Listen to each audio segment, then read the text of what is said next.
बहुत बड़ा खतरा है। इसके साथ साथ यूनिफॉर्म सिविल कोड से अगर समान कानून बन गया तो कल चलकर कोई ब्राह्मण सुप्रीम कोर्ट में जा सकता है कि जब सभी लोगों के लिए समान कानून लागू हो गया तो अलग से आरक्षण लागू करने की क्या जरूरत है। तो यूनिफॉर्म सिविल कोड से एससी एसटी ओबीसी का आरक्षण भी समाप्त होने का खतरा पैदा हो गया है। इसलिए uniform civil code SC ST OBC के भी विरोध में है। यह बात तमाम एससी एसटी ओबीसी के लोगों को जानना और समझना जरूरी है। इसलिए राष्ट्रीय आदिवासी एकता परिषद के द्वारा एचएन रेकवाल जो राष्ट्रीय आदिवासी एकता परिषद अधिकारी कार्यालय में ज्ञापन देने का ऐलान किया है।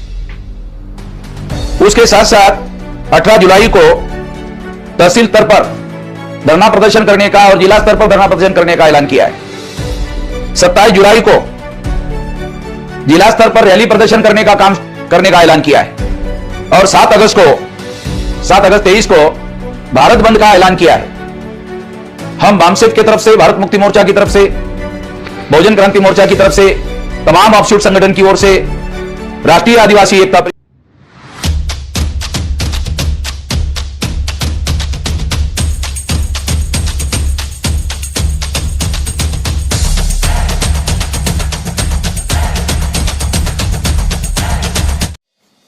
आरएसएस और भाजपा की सरकार ने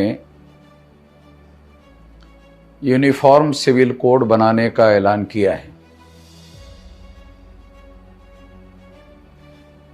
2024 के चुनाव को ध्यान में रखते हुए यह यूनिफॉर्म सिविल कोड लाने का कार्यक्रम उन्होंने चलाया, ऐसा देश भर में लोग कह रहे हैं। क्योंकि आरएसएस और भाजपा की सरकार को 10 साल में उन्होंने भारत की प्रजा के लिए क्या किया, अगर ये सवाल पूछा जाए तो उनके पास बताने के लिए कुछ नहीं है। इसलिए हिंदू मुसलमान का ध्रुवीकरण करने की दृष्टि से यूनिफॉर्म सिविल कोड लाया जा रहा है। इस चर्चा को इसी मकसद से शुरू किया गया, मगर भारत में मुसलमानों के द्वारा, क्रिश्चियनों के द्वारा जिस तरह से समझदारी का काम किया गया, उसकी वजह से हिंदू मुसलमान का ध्रुवीकरण होता हुआ दिखाई नहीं दे रहा है और इससे उनको बहुत ज्यादा फायदा होता हुआ दिखाई नहीं दे रहा है। मगर इसके बावजूद भी यूनिफॉर्म सिविल कोड लागू करने से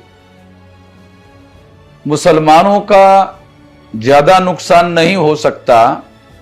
जो सबसे ज्यादा नुकसान होने वाला है वो आदिवासियों का कस्टमरी लॉ खत्म हो जाएगा। आदिवासियों को जो विशेष पहचान है, विशेष अधिकार है, वो उसके कस्टमरी लॉ के आधार पर है और यूनिफॉर्म सिविल कोड से ये सारे अधिकार समाप्त हो जाएंगे। तो ये बहुत बड़ा खतरा है। इसके साथ साथ यूनिफॉर्म सिविल कोड से अगर समान कानून बन गया तो कल चलकर कोई ब्राह्मण सुप्रीम कोर्ट में जा सकता है कि जब सभी लोगों के लिए समान कानून लागू हो गया तो अलग से आरक्षण लागू करने की क्या जरूरत है। तो यूनिफॉर्म सिविल कोड से एससी एसटी ओबीसी का आरक्षण भी समाप्त होने का खतरा पैदा हो गया है। इसलिए uniform civil code SC ST OBC के भी विरोध में है। यह बात तमाम एससी एसटी ओबीसी के लोगों को जानना और समझना जरूरी है। इसलिए राष्ट्रीय आदिवासी एकता परिषद के द्वारा एचएन रेकवाल जो राष्ट्रीय आदिवासी एकता परिषद के राष्ट्रीय अध्यक्ष है, उन्होंने 4 चरणों में इसके विरोध में आंदोलन करने का ऐलान किया है। 6 जुलाई 2023 को एचएन रेकवाल ने सारे देश भर में ज्ञापन देने का, जिलाधिकारी कार्यालय में ज्ञापन देने का ऐलान किया है। उसके साथ साथ 18 जुलाई को तहसील स्तर पर धरना प्रदर्शन करने का और जिला स्तर पर धरना प्रदर्शन करने का ऐलान किया है। 27 जुलाई को जिला स्तर पर रैली प्रदर्शन करने का ऐलान किया है और 7 अगस्त 23 को भारत बंद का ऐलान किया है। हम बामसेफ के तरफ से, भारत मुक्ति मोर्चा की तरफ से, बहुजन क्रांति मोर्चा की तरफ से, तमाम ऑफशूट संगठन की ओर से, राष्ट्रीय आदिवासी एकता परिषद का, ये सारे आंदोलन के लिए समर्थन करते हैं और तमाम संगठनों के और तमाम कार्यकर्ताओं को यह निर्देश दिया जाता है कि वो इस कार्यक्रम में सक्रिय सहभाग करने का काम करे और राष्ट्रीय आदिवासी एकता परिषद को सक्रिय समर्थन देने का काम करे। यह उनको निर्देश दिया जाता है। आपने मेरी बात ध्यान से सुनी, इसके लिए आभार, धन्यवाद। आरएसएस और भाजपा की सरकार ने यूनिफॉर्म सिविल कोड बनाने का ऐलान किया है। 2024 के चुनाव को ध्यान में रखते हुए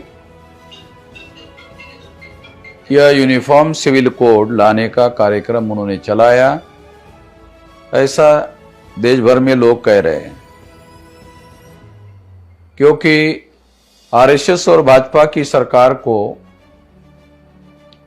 10 साल में उन्होंने भारत की प्रजा के लिए क्या किया, अगर ये सवाल पूछा जाए तो उनके पास बताने के लिए कुछ नहीं है।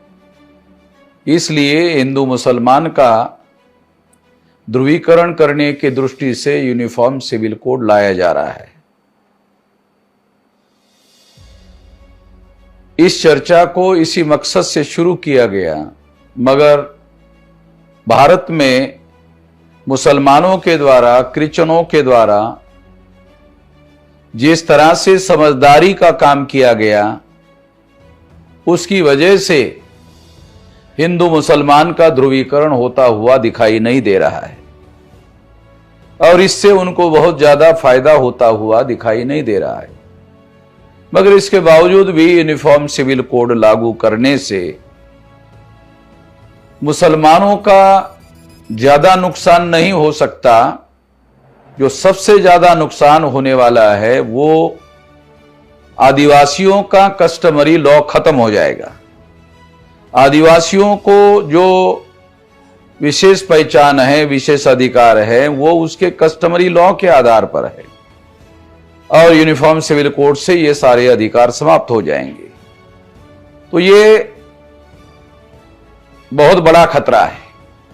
इसके साथ साथ यूनिफॉर्म सिविल कोड से अगर समान कानून बन गया तो कल चलकर कोई ब्राह्मण सुप्रीम कोर्ट में जा सकता है कि जब सभी लोगों के लिए समान कानून लागू हो गया तो अलग से आरक्षण लागू करने की क्या जरूरत है।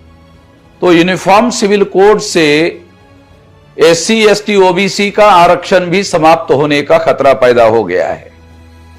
इसलिए uniform civil code SC ST OBC के भी विरोध में है।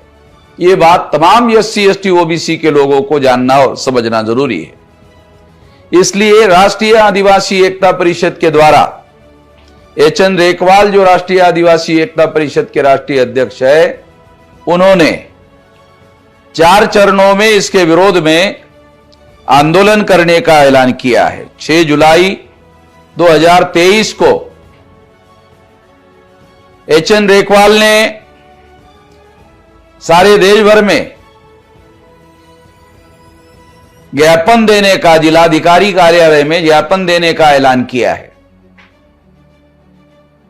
उसके साथ साथ 18 जुलाई को तहसील स्तर पर धरना प्रदर्शन करने का और जिला स्तर पर धरना प्रदर्शन करने का ऐलान किया है।